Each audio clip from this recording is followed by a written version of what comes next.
En este décimo séptimo aniversario de la separación de Panamá de Colombia y rindiendo honores a la patria, el municipio de San Miguelito, en pleno, junto al señor alcalde Héctor Valdés Carrasquilla, se complace en contar en este conversatorio histórico con el sociólogo panameño Olmedo Beluche, quien es magíster en estudios políticos, profesor de la Universidad Nacional de Panamá. Ha publicado, entre otros trabajos, La verdad sobre la invasión, 1990, Diccionario de Sociología Marxista en 1993, 10 años de luchas políticas y sociales en Panamá, de 1980 a 1990, publicado en 1994, Pobreza y neoliberalismo en Panamá, en 1997, Estado-Nación y clases sociales en Panamá, en 1999. Bienvenido, profesor Beluche. Para nosotros es un verdadero honor contar con usted en este día tan importante para la nación. Gracias, buenas noches. Agradezco al municipio de San Miguelito esta posibilidad de conversar con el pueblo panameño en general y con los habitantes del distrito de San Miguelito de manera particular. Gracias, profesor. Gracias, profesor. Quisiéramos entrar en materia de inmediato. Hay una frase que usted menciona, al menos en un autógrafo que tengo de usted en su libro, y usted menciona que la verdad nos hará libres. ¿Podemos empezar a desarrollar por ahí? Sí, yo creo esa frase que, si no me equivoco, viene de la propia Biblia. Así es.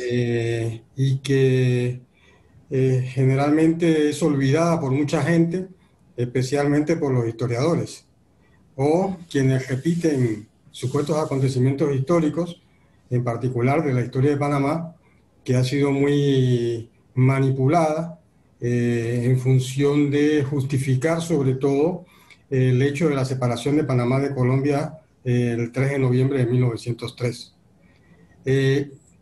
Hay un problema clave que se suele olvidar, entre comillas, y que es el centro de la separación de Panamá de Colombia, que es la intención de los Estados Unidos de imponer un tratado del canal en el que tenía incluido el tema de la zona del canal, en la que ellos gobernarían como si fueran soberanos, que implicaba la partición del Istmo de Panamá por la mitad prácticamente, y el control de las principales áreas en torno a la zona de tránsito del país.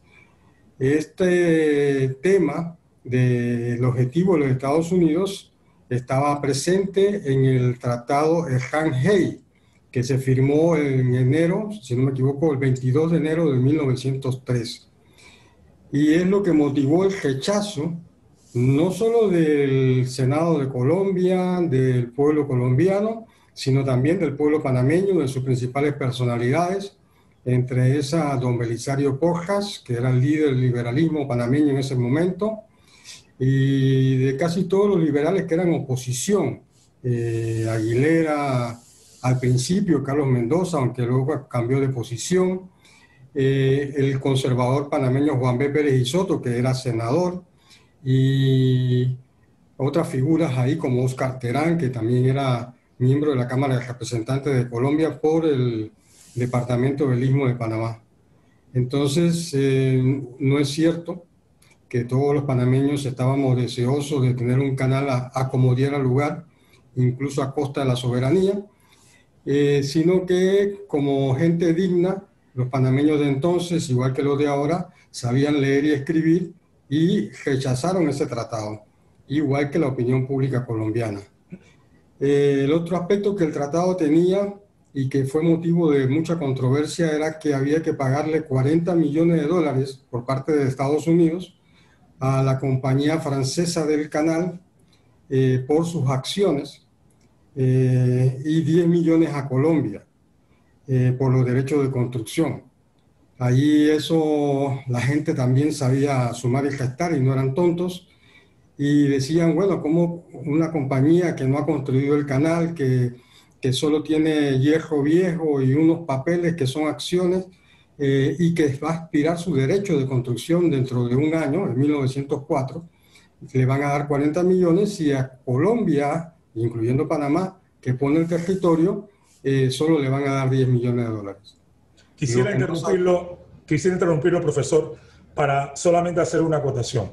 Me gustaría poner en contexto a los amigos que nos están viendo en este momento para entender que existe o que siempre se nos ha presentado una historia denominada la leyenda dorada, en donde se nos ha presentado unas figuras en cuanto a los próceres y demás, y existe lo que usted nos está planteando, que se considera como la leyenda negra. O sea, la historia pudiese convertirse en unos párrafos, en historietas, si no es bien contada. Claro. Y según usted plantea en este momento, la visión o la ambición del gobierno norteamericano de la época con respecto a la construcción del canal fue el detonante real para que se desarrollaran los hechos de 1903 como se desarrollaron efectivamente. ¿Es así? Efectivamente. La historia oficial, la que es la leyenda dorada, la que nos enseñan en la escuela y la que los medios de comunicación suelen contar, nos presenta como que los colombianos eran malos con los panameños, nos tenían olvidados, se quedaban con toda la riqueza que producía el Istmo de Panamá y no construían ni un puente ni una carretera y que estábamos abandonados y que prácticamente éramos como el Chocó colombiano del día de hoy. Esta situación no es cierta, no es real y no fue el motivo de la separación verdaderamente. Lo que no suele decirse es que la separación de Panamá de Colombia tiene que ver con los intereses de los Estados Unidos de construir un canal. Estados Unidos se fijó en Panamá en dos momentos de su historia del siglo XIX. A mitad del siglo, cuando le quitó a México la mitad de su territorio y se apropió de California, entonces inventó la historia de la fiebre del oro de California para forzar a que población anglosajona fuera de la costa este hacia el oeste de los Estados Unidos a poblar un territorio que era mayormente indígena e hispano. Y para eso entonces descubrieron que era más fácil viajar en barco a través del Istmo de Panamá, viajar en barco desde Nueva York a Colón, lo que después fue Colón, y pasar el Istmo a través del ferrocarril en un día y viajar en barco hasta California. Y entonces ahí entró Estados Unidos a interesarse por el Istmo de Panamá. Y el segundo momento fue cuando ya se convirtió en una potencia mundial. A partir de la guerra de 1898 le quitó a España en una guerra Cuba, Puerto Rico y las últimas posesiones españolas en Asia, que eran la isla de Guam y el archipiélago de las Filipinas. Correcto. Entonces Estados Unidos ahí se proyectó como una potencia con intereses en Asia. Y para garantizar esos intereses tenía que asegurarse un canal que permitiera que su armada pudiera pasar de un océano a otro de acuerdo a cómo fueran las situaciones que ellos estuvieran atravesando. Y por eso el Tratado del Canal se firma 5 años después de la guerra del 98, cuando le quitan Cuba y Puerto Rico a España. Y ese tratado, que en principio fue, como decía, no hay que confundir, hubo dos tratados en 1903. El primero que genera el problema se llama el Tratado Ehan-Hay, que fue firmado por el secretario de Estado de Estados Unidos, John Hay, y Tomás Ehan, que era el embajador colombiano en Washington. Y como decía, ese tratado tenía dos problemas. La creación de la zona del canal, porque ese es otro mito. Suelen decirnos, no, que en Panamá nadie sabía que los Estados Unidos iba a imponer una zona del canal contra la que hubo que luchar después durante 70 años. No es cierto, eso estaba en el tratado con toda claridad. Y eso llevó a que gente como Belisario Porras, en mayo de 1903, escribieron un folleto que se puede conseguir en internet, que se llamó La Venta del Istmo, donde denunciaba esto y donde denunciaba el intento de separar a Panamá de Colombia. Y Belisario escribía como colombiano, siendo que Belisario era un panameño de las tablas, de allá donde uno. Mientras que el primer presidente de Panamá, Manuel Amador Guerrero, era de origen cartagenero. Y muchos de los próceres eran de origen extranjero. Entonces, el otro detalle que no suele contarse, que tiene que ver con el tratado, es el negociado de las acciones del canal francés.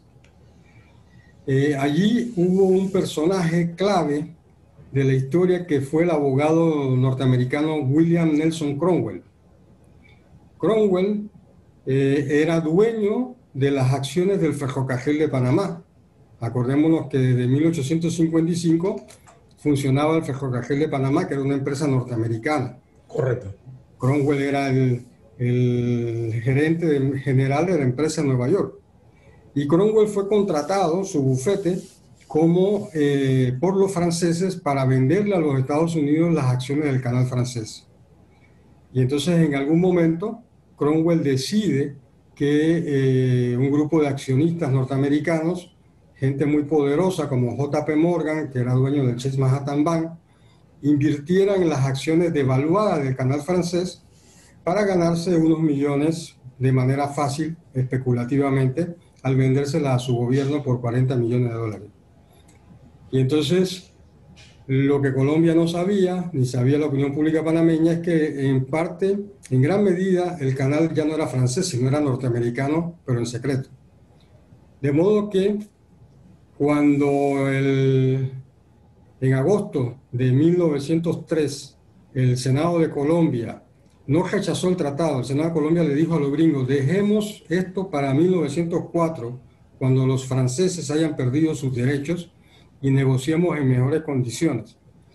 Entonces, ahí inmediatamente el señor Cromwell inició lo que se llamó el Plan B, que era preparar la separación de Panamá de Colombia para que una junta de gobierno de gente leal a sus intereses le firmara el tratado que ellos necesitaban.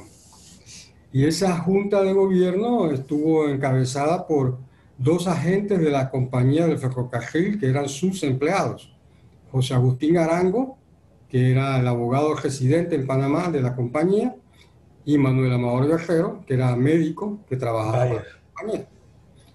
Así que la conspiración nace de esa empresa, ubicada allá en la Plaza 5 de Mayo, en lo que hoy va a ser el Museo Marta de nuevo, el Museo Antropológico de Panamá.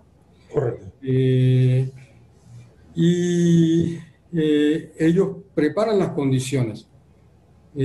Cuando el Senado de Colombia cierra sus sesiones el 30 de octubre de 1903 sin aprobar el tratado, entonces se cumple una amenaza que Estados Unidos había hecho meses antes a través de diversos funcionarios, que es separar a Panamá de Colombia.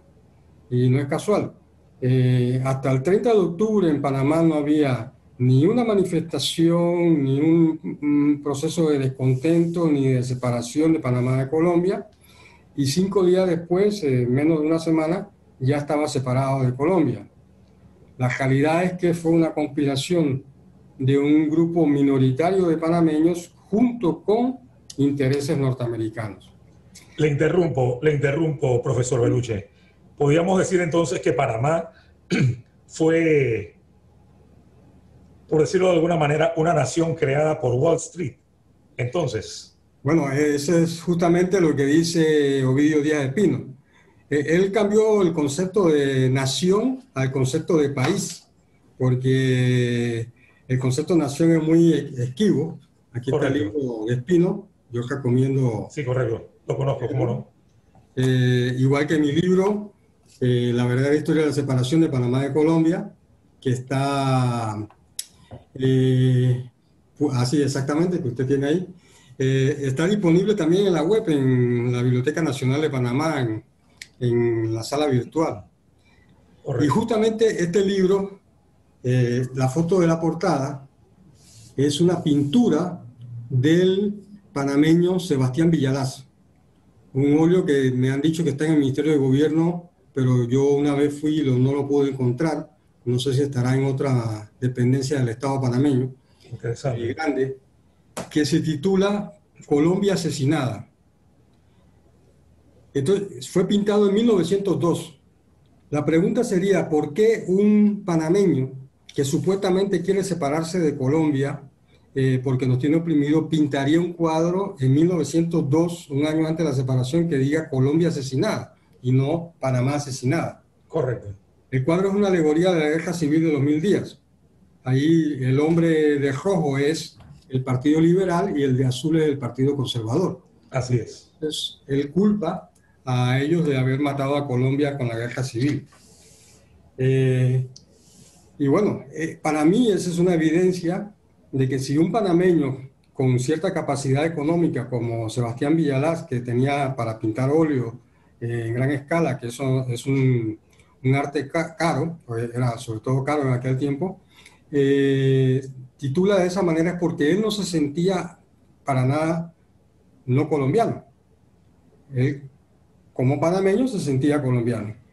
Y asimismo he encontrado, y en mi libro aparece evidencia de los propios próceres que hablan y se les consulta sobre el Tratado del Canal, y ellos opinan como colombianos sin ningún problema todavía a principios de 1903.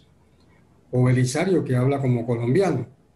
O incluso Victoriano Lorenzo, que creo que cuando hay una frase que no aparece mucho, que dice: juego por la unidad de todos los colombianos en el momento que lo van a fusilar. Correcto. No de los panameños. Así es, de todos los colombianos, dice. Por eso, en vez de decir de todos los panameños, Exactamente. se refirió a los colombianos. Claro. Entonces muestra que hay algo que no cuadra en la historia, porque si nos trasladamos a una situación semejante, vamos a decir Israel y Palestina, yo creo que ningún palestino en el momento que va a ser fusilado va a decir juego por toda Israel, o va a pintar un cuadro sobre Israel asesinada, porque son sus opresores. Él consideraría que él hablaría en nombre de Palestina, no en nombre de Israel. Entonces, el problema es que la historia de Panamá fue manipulada durante el siglo XX para la historia del siglo XIX, cuando éramos parte de Colombia, ha sido deformada para tratar de decir que Panamá intentó repetidamente separarse de Colombia y crear un estado propio y demás. Y esto es una falacia a lo que yo he podido encontrar en mis estudios de historia de Panamá y de Colombia. Por ejemplo, se dice que Panamá nos unimos voluntariamente a Colombia cuando la independencia del 21, lo cual no es tan cierto porque ya éramos parte del virreinato de la Nueva Granada desde 1740, cuando los Borbones reorganizaron el imperio, adscribieron a Panamá como al departamento del Istmo como una parte de Colombia, de lo que después sería Colombia, de Nueva Granada. Luego se dice en 1826 nos intentamos separar, pero no cuadra porque ese fue el año del Congreso Anfictiónico de Panamá, donde Bolívar intentó hacer una confederación de toda América, y no tiene sentido. En la realidad, cuando uno estudia el problema, se encuentra con que había una disputa en Colombia entre Bolívar, que proponía una nueva constitución para Colombia, en la que se iba a sumar Perú y Bolivia al Estado, iba a hacerse un gran Estado que uniera todo eso, más lo que era Ecuador, Venezuela, Nueva Granada y Panamá, por supuesto. Y en ese Estado, Bolívar iba a ser presidente vitalicio. Esa fue una excusa que tomó Santander, que era el vicepresidente bogotano, para sabotear esa constitución y sabotear esa unidad en la que él no le iba a jugar un papel central. Entonces, en realidad el acta de 1826 es un pronunciamiento a favor de Bolívar que él pidió en función de esa constitución. Es que en 1830 se dice que José Domingo Espinar nos separó de Colombia, pero no se dice que ese año fue la renuncia de Bolívar a la presidencia de Colombia. Y en Bogotá los santanderistas se tomaron el poder, y entonces lo que hace Espinar, y sí está escrito en el acta, es no reconocer a ese gobierno. Y le pide a Bolívar que venga a Panamá para desde aquí liberar a Colombia de ese gobierno. O sea, era una disputa política, no era una disputa entre panameños y colombianos. Así es. Entre bolivaristas y santanderistas. Igual en 1831, entonces ya han sacado de por medio a Espinar, que no le gustaba a la élite blanca de San Felipe porque era un hombre del arrabal de Santana, mestizo o trigueño. Entonces, un general venezolano al sur, cuando en 1831 ya ahí se disgrega la Gran Colombia, se separa, ahí sí se separa de Venezuela y se separa Ecuador, intenta hacer lo mismo acá. Y la pregunta es, ¿por qué desde Bogotá envían un panameño, el general Tomás Herrera, el del caballo ese que está en la Plaza de San Felipe,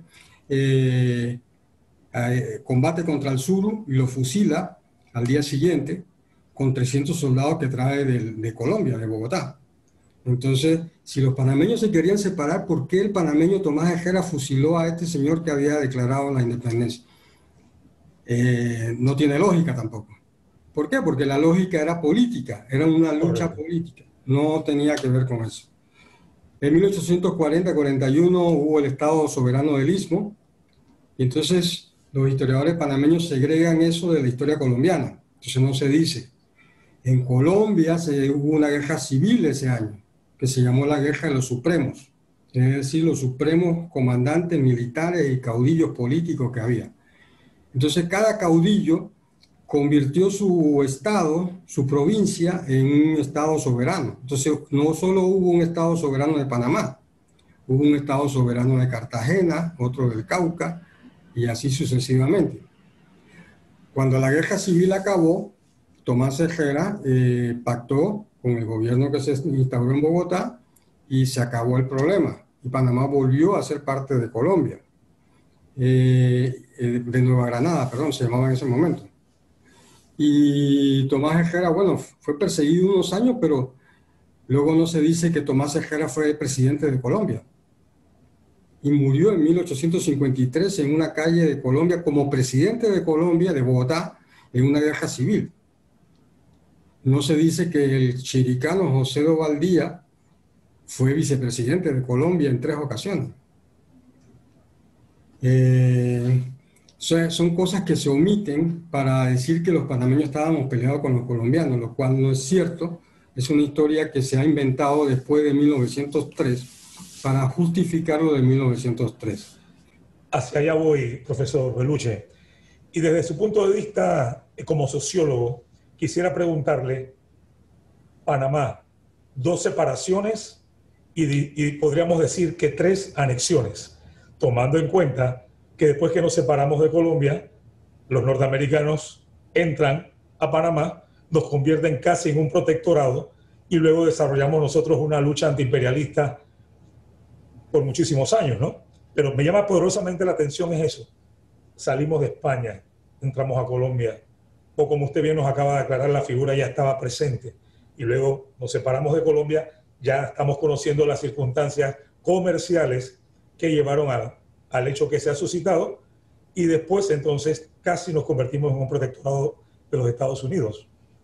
Es ¿A qué que lo atribuye? a mi juicio no nos separamos de Colombia, nos separaron de Colombia. No se dice que el 3 de noviembre los actores centrales de la separación no fue el pueblo, la gente cree como que Amador Guerrero, un viejito de 70 y pico de años ya, se alzó en Santana y Estaba en la calle. y fue con las armas en la mano. No, lo que hubo fue una jugada de los gerentes de la compañía del ferrocarril de Panamá para impedir que las tropas que llegaron a Colón pasaran a Panamá y separar a los oficiales colombianos de su tropa. En segundo lugar, quienes tomaron las instalaciones del ferrocarril en Colón con ametralladoras para evitar que los soldados colombianos pasaran a Panamá fueron tropas del acorazado Dixie de los Estados Unidos. Y al día siguiente, el 4 y 5 de noviembre, cuando ya se decide la cosa por la separación en Colón, es porque llega otro acorazado, creo que el Nashville, con 500 soldados norteamericanos. Entonces hubo 10 acorazados norteamericanos con miles de soldados que nos invadieron el 3 de noviembre de 1903. Entonces esa historia la borran de por medio y no se cuenta ese hecho, que fuimos invadidos por los Estados Unidos. Entonces Panamá no fue independiente el 3 de noviembre, fue al contrario, se convirtió en una colonia de los Estados Unidos. Correcto. Parecida a Puerto Rico. Y de hecho, dice el panameño Oscar Terán, que es el autor de la mejor historia de esto, con un libro que es tabú, porque en Panamá no se conoce, pero ese libro se escribió en 1936, del Tratado de Hanhei al Tratado Hei-Bonora-Barila, la historia del atraco yanqui, mal llamado en Colombia la pérdida de Panamá y en Panamá la independencia de Colombia, así se titula el libro, de 2 tomos. Él dice, al 6 de noviembre, 3 días después, el 60% de la población panameña que vivía en áreas rurales no sabía qué había pasado, porque fueron convidados de piedra. La gente no participó de ese hecho, sino que fue notificada. Y se crearon 2 decretos. Uno que decía que el funcionario público que no jurara al nuevo gobierno quedaba despedido inmediatamente, y que todo habitante del Istmo que no estuviera de acuerdo podía ser deportado del Istmo de Panamá. Y la invasión, de hecho, de tropas norteamericanas. Chiriquí, hasta el día 29 de noviembre, no se había sumado a la separación y el gobernador de la Lastra, creo que se llamaba, no estaba de acuerdo. Y entonces enviaron un acorazado, el Concord, a Orconcito, soldado norteamericano, depusieron al gobernador chiricano y pusieron otro gobernador anuente a la separación. Los Junas enviaron a su saila principal a Bogotá para decir que esto los dividía, porque de hecho el pueblo Cuna vive en el área de Golfo de Urabá de Colombia y vive en el área del archipiélago de San Blas de nosotros, de Panamá. Entonces quedaba dividido el pueblo Cuna, como de hecho quedó dividido.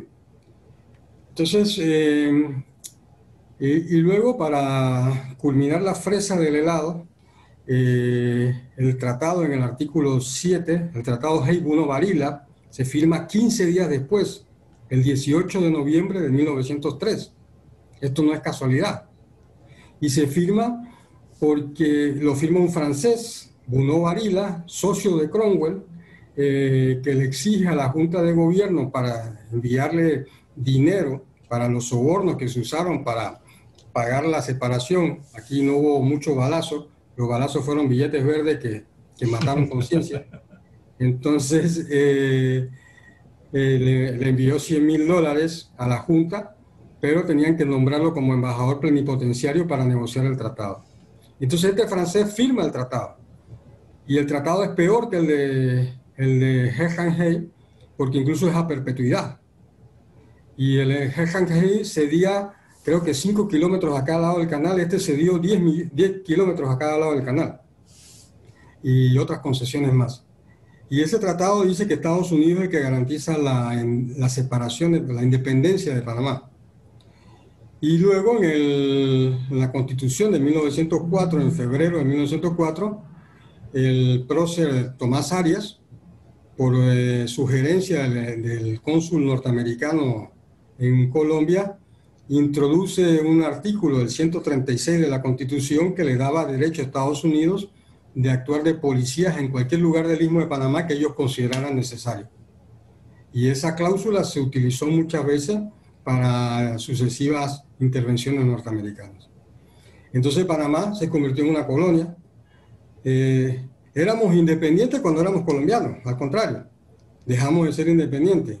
Pero hubo entonces que luchar contra eso, contra la zona del canal, contra el hecho de que los gringos contaban los votos, los gringos controlaban todas las cosas en Panamá. Bueno, en gran medida todavía siguen controlando quién es presidente. Correcto. Al día de hoy. Pero la historia de Panamá del siglo XX es la historia de la lucha contra las consecuencias del 3 de noviembre de 1903. Es la lucha contra el tratado y su zona del canal. Y ese tratado y esa zona del canal son producto de la separación de Colombia y son una herencia de ese gobierno, esa junta de gobierno de 1903. Y bueno, estuvo la generación del 25 que luchó, la generación del 47, la de los años 50 por la siembra de banderas, y finalmente la heroica lucha de los jóvenes del 64. Correcto. Fue una revolución en todo sentido de la palabra, que fue la que obligó a Estados Unidos a sentarse a la mesa a negociar un tratado que tuviera fecha de término. y que permitiera que las dos banderas ondearan juntas y que ellos reconocieran que la zona era territorio panameño. Entonces, eso se negoció bajo el gobierno de Torrijos, pero fue gracias a que los próceres de 1964 pusieron las condiciones que obligaron a Estados Unidos a esa negociación. Y yo diría que si yo fuera ministro de Educación, yo marcharía los 9 de enero, no celebraría el 3 de noviembre, porque ahí no fuimos independientes. En esa línea, profesor, volviendo a 1903, el 3 de noviembre, el 4 y el 5 se desarrollaron hechos diferentes. Pero el 5 de noviembre fue donde consideramos que realmente se consumió esa separación. La pregunta es, ¿por qué no se considera el 5 de noviembre como el día de la separación y sin embargo sí se mantiene el día 3 de noviembre? Sí, bueno, tal vez tiene que ver con el centralismo de la ciudad de Panamá, pero el 3 de noviembre lo que hubo en la tarde fue que Esteban Huertas se atrevió a detener a los generales colombianos que habían recién llegado ese día a Panamá, enviados desde Bogotá, porque sospechaban que ahí iba a pasar algo. Esteban Huertas, en su memoria, que fue publicado por la USMA, dice que Amador Guerrero intentó sobornarlo para que apoyara el proceso de separación, que le ofreció tesoros y riquezas. Y él dice que él no aceptó, dice que él actuó por temor a que lo iban a fusilar. Sin embargo, es conocido que de ser un militar pobre, que no cobraba su sueldo a tiempo, de pronto tuvo una fortuna para comprar una finca en Coclé, de la que vivió años después, y tengo entendido que posteriormente vendió a los Chiari y tiene que ver con el ingenio Felina que está en esa zona. Entonces pasó a ser un hombre pudiente después de la separación de Esteban Huertas, aunque él dice que no aceptó sobornos, pero sí dice que Manuel Amador Guerrero lo intentó sobornar. El 4 de noviembre marcharon con la bandera hecha supuestamente por María Osa, pero junto a ella iba la bandera norteamericana, que es otro aspecto que no se cuenta. No se cuenta. Y todo estaba por decidirse en Colón, porque en Colón estaban los 500 soldados colombianos que habían llegado el 3 de noviembre. Y entonces el problema fue que se quedaron con un oficial que no tuvo valor para tomar una decisión.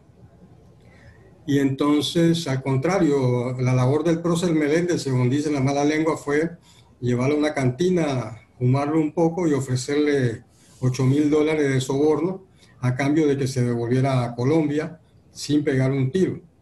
Y efectivamente, tal vez no hubo soborno, tal vez es una exageración, pero el hecho es que en la tarde del 5 de noviembre entró al puerto de Cristóbal un acorazado gringo con Nashville con 500 soldados norteamericanos, o el Dixie, no recuerdo exactamente ahora, pero ese acorazado decidió la cosa, o sea, le quedó claro a los soldados colombianos que esto tenía que ver con Estados Unidos, y era una cosa que tuvieron temor de enfrentar.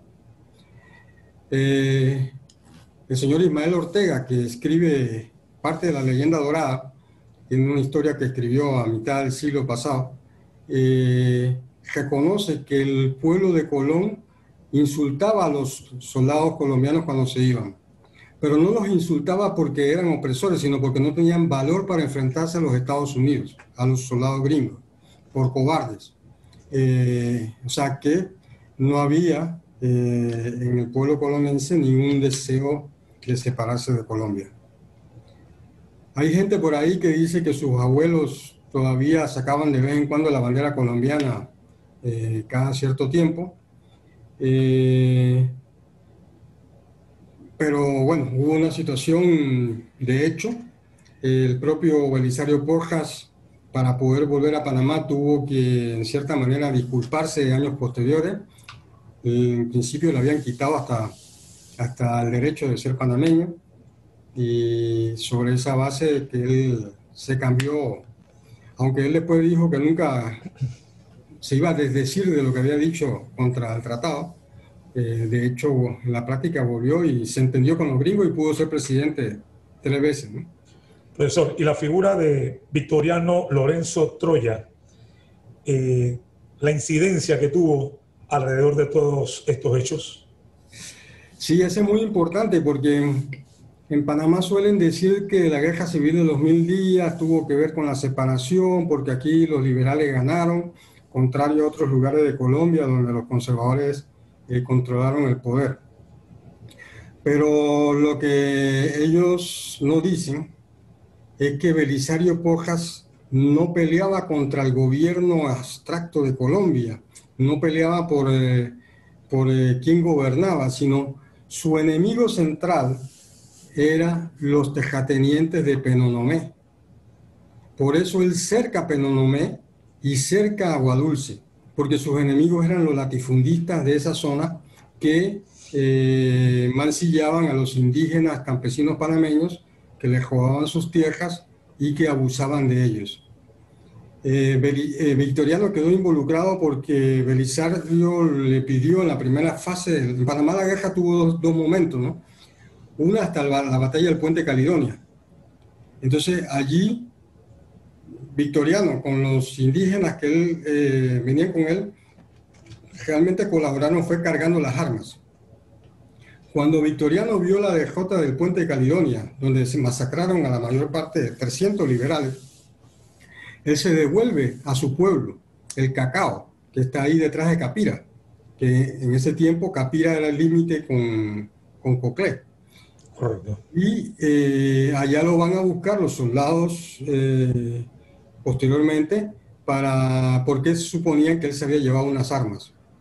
Entonces destruyen el pueblo, violan a las mujeres, destruyen las cosechas, queman las casas, y ahí es donde el pueblo indígena se subleva y le pide y nombra, el pueblo es el que nombra a Victoriano general, y entonces él decide el cerco sobre Penonomé y monta su cuartel en La Negrita, en Penonomé.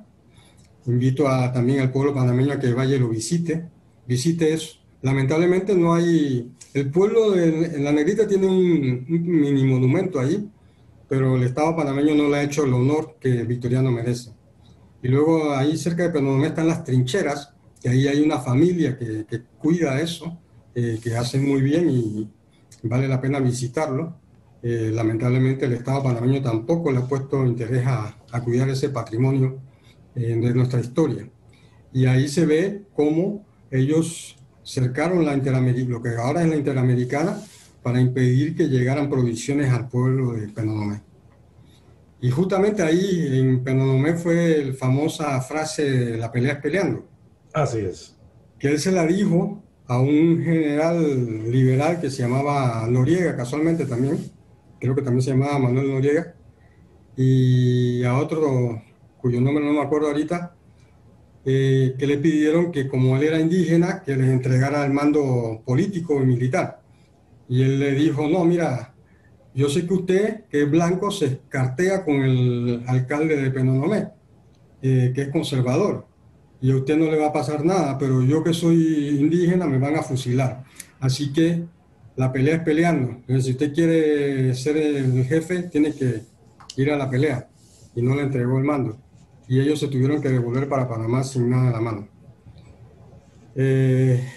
¿Usted considera, perdón, profesor, usted considera que fue un hecho premeditado el que los norteamericanos decidieran que esta separación de Colombia se diera en estas fechas, el 3 y el 4, aprovechando de que ellos estaban celebrando sus elecciones?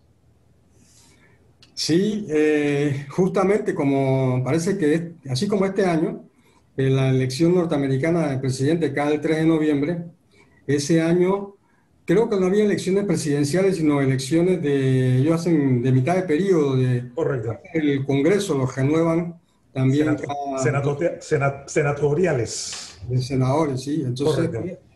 No recuerdo si caía 3 o 4 de noviembre, pero sí hay una coincidencia porque el presidente norteamericano, Theodore Roosevelt, Aparentemente planteó que hacerlo en el momento en que la prensa norteamericana estaba distraída con el tema electoral y presentar como un hecho consumado la separación de Panamá de Colombia después.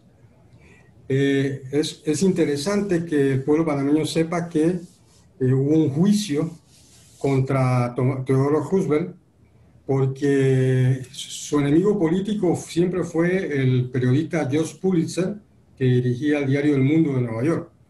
Entonces él supo del negociado de las acciones y él mandó periodistas a Panamá y se hizo una investigación. Y en algún momento, hacia 1911, parece que Roosevelt quiso volver a ser candidato a la presidencia y le hicieron un indictment en el Congreso. Todos esos documentos están recogidos en un mamotreto que se titula Story of Panama.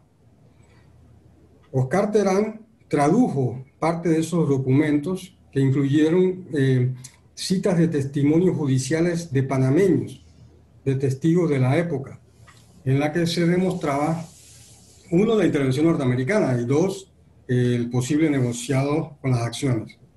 Igual, creo que no fue condenado a Theodore Roosevelt, pero él llegó a decir simplemente, I took Panama, yo tomé Panamá y dejé que después hablaran de mí. O sea, eso también muestra el hecho intervencionista de los Estados Unidos el 3 de noviembre de 1913. Entonces, es eso. Panamá tiene una historia heroica, tenemos una historia como nación, pero esa historia como nación no fue construida contra los colombianos, que más bien eran nuestros hermanos. Por supuesto, los gobiernos colombianos fueron siempre, como todos los gobiernos latinoamericanos, corruptos y antipopulares y no cumplían con... Pero de ese gobierno participaban las élites panameñas. O sea, no era un problema de que los panameños éramos los olvidados, sino que era el pueblo el que era olvidado y las élites panameñas participaban de esa riqueza. Entonces, la construcción de nuestra identidad nacional, sobre todo, se hizo después del 3 de noviembre y la hicieron los trabajadores de la huelga inclinaria del 25, que enfrentaron la metralla norteamericana en Santa Ana, la hicieron la gente, los jóvenes estudiantes en la década del 40 luchando contra tratados de bases militares Philo Hines, la hicieron los jóvenes de la década del 50 con el movimiento de siembra de banderas y la Operación Soberanía, y la hicieron sobre todo los mártires del 9 de enero del 64. O sea, realmente el 9 de enero es nuestra verdadera gesta independentista. Allí nadie la dirigió, fue espontánea. La gente salió a la calle cuando supo que los jóvenes habían sido agredidos y que la bandera había sido rota. Y sin miedo a la metralla norteamericana, cruzaban esa cerca para plantearle una banderita que dijera: este es nuestro territorio. Entonces, esos son nuestros héroes. Lo del 9 de enero con toda claridad, pero no el hecho de 1903, porque allí hubo intereses oscuros, como hay siempre en la política, y hubo una intervención norteamericana, una más entre muchas, ¿no?, que ha habido en la historia de Panamá. Bueno, profesor, yo diría que usted ha develado hechos históricos que muchos panameños desconocen. En lo particular, mi persona siempre ha estado muy ávida a reconocer lo que hay que reconocer. Y definitivamente mi lectura siempre ha ido encarada en la búsqueda de la verdad, ya sea no solamente los hechos históricos de la patria, sino los hechos históricos del mundo. Y como dije al principio, la historia puede convertirse en una historieta en un segundo, en una estrofa, en una línea. Y en consecuencia de eso, yo quisiera darle las gracias a usted por haber atendido nuestro llamado. Definitivamente es un lujo haberlo tenido aquí con nosotros. Hay mucha tela que cortar todavía. Por supuesto que no vamos a poder cambiar en un minuto el pensamiento de las personas, pero sí podemos empezar a cambiar en un minuto la realidad histórica del país, en consecuencia de lo que cada cual quisiera entender, comprender y creer. A nombre del municipio de San Miguelito, de nuestro señor alcalde y de todo el equipo de directores y funcionarios, profesor Beluche, de verdad que ha sido un gran placer escucharlo en este conversatorio, que creo que sería muy difícil poder encontrarlo en una conferencia en la Universidad Nacional y que todo este público pudiese asistir. Así que solamente le dejo a usted el micrófono para que pueda despedirse de esta mesa que hemos tenido ambos. Bueno, gracias al equipo del municipio de San Miguelito, a usted, señor Gorgona. Un saludo a la población de San Miguelito y sobre todo celebrar la verdadera independencia también de Panamá de España, que para mí es el 10 de noviembre, con toda claridad. Este fue el primer gesto que hicieron nuestros interioranos de independencia y obligaron a los comerciantes panameños que no querían la independencia de España a declarar la independencia el 28 de noviembre. Así que viva San Miguelito y viva Los Santos. Muchísimas gracias, profesor. Encantado, un gran placer. Suerte. Y muchísimas gracias a todos.